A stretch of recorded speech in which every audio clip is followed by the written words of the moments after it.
was John Douglas Scott. That was my surname, was actually a hyphenated name.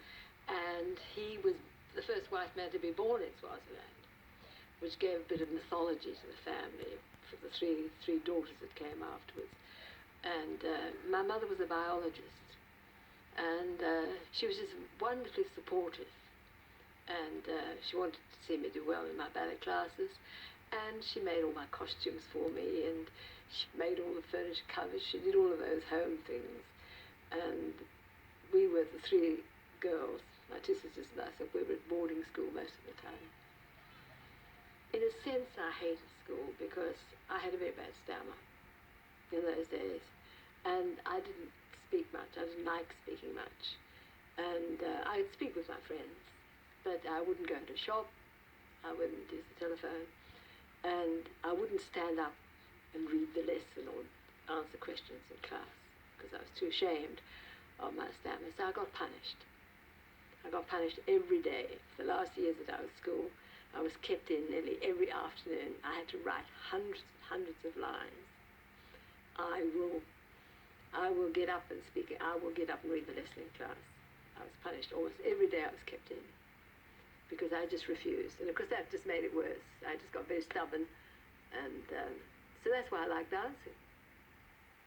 Because I could go and I could do dancing, I could learn dancing, and I didn't have to utter a word. It was a wonderful release. But you had that stammer all through? All those years at boarding school. Up until about what age? Oh, my late 20s. Even more, even longer. And so you danced? Yes. I can't remember being interested in anything else. When I was asked, when I was a very young child, what I wanted to be, I always said quite spontaneously a dancer. Then I went in for an Estedford and I won it. I won a gold medal. And the adjudicator, she felt that I should go overseas and study. So in 1939, Mother took me overseas with my two sisters to England. And we stayed with my grandmother in Birmingham and my other sister, Aunt Gladys. And she was a great character, my grandmother. She'd never lived outside Birmingham, ever. And it was her whole world. She was a great Victorian. She used to have one of Queen Victoria's stockings in her cabinet, and she used to show this with great pride. But once, when I was listening to the radio, and she came into the room, she said, "What are you listening to, dear?" And I said, "Oh, Sir Stafford Cripps.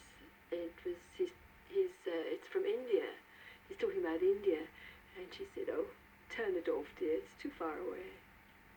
And that was, Birmingham was her. I think she may have gone to London, but she never went outside England, ever.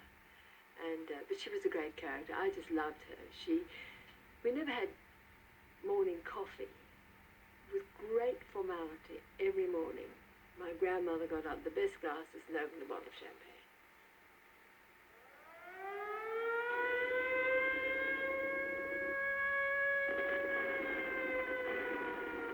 I was supposed to go to London to audition for the Statuswell School, which is now the Royal Ballet School. But the bombings were intense, really intense. And then one night we got a direct hit on the house while we were in the cellar. And I think the worst thing for me was that my mother got hysterical.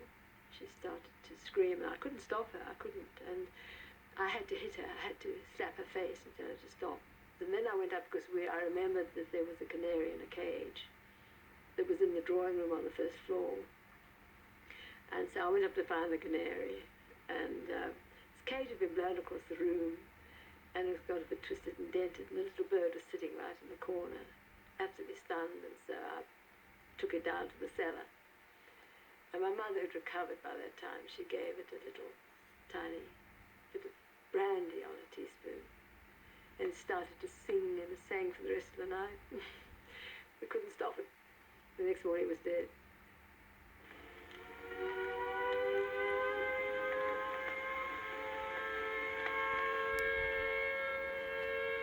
Well, when I went to London, I got accepted into the Statuswell School, and I got in.